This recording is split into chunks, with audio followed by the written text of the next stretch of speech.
C'est la mauvaise nouvelle de la journée, enfin il n'y en aura qu'une j'espère aujourd'hui. C'est la batterie. On avait déjà eu une panne de batterie en Ouzbékistan. Et puis là, de nouveau, c'est la batterie qui avait été remplacée par une autre batterie qui avait fui. Et on avait essayé de neutraliser l'acide avec, parce que c'est de l'acide sulfurique dans une batterie, avec du bicarbonate de soude.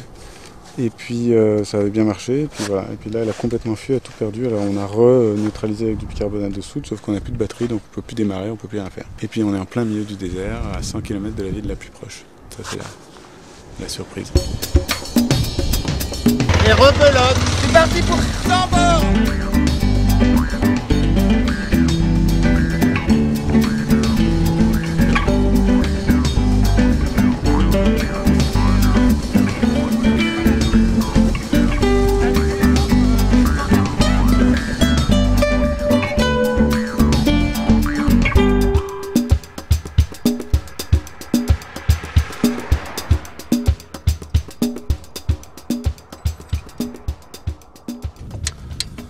Interdiction formelle de rire. On a évidemment trouvé une batterie, enfin coup de chance, mais on s'est planté de sens parce qu'au moment où elle a monté, il y avait 10 personnes autour de nous et puis elle était dans le sens inverse de la batterie qu'on avait avant.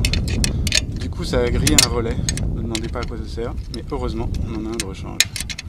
Et là on a dû enlever le réservoir, d'abord le vider parce qu'il fallait complètement enlever. Et donc là ça ressemble à un vélo. Mais c'est toujours une moto et pour preuve, il y a un énorme moteur en dessous qui lui ne tombera jamais en panne. Je lui ai demandé.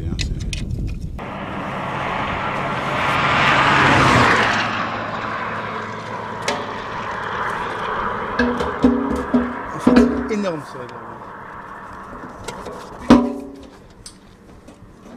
La photo, elle tête aussi. Ah oui, ça. Elle tête.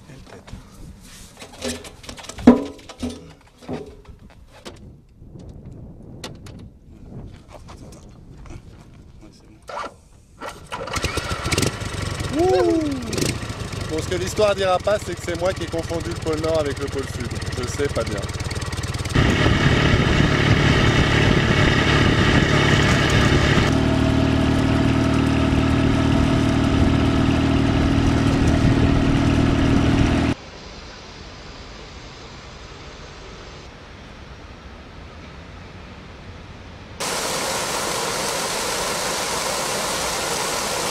On est arrivé à Ashgabat, qui est la capitale du Turkménistan, et là on pose devant deux monuments assez emblématiques de la ville, qui sont cette fusée de Tintin sur laquelle trône Niazov, l'ex-président à vie, sur sa statue d'or. Alors c'est une statue qui tourne en fonction du soleil.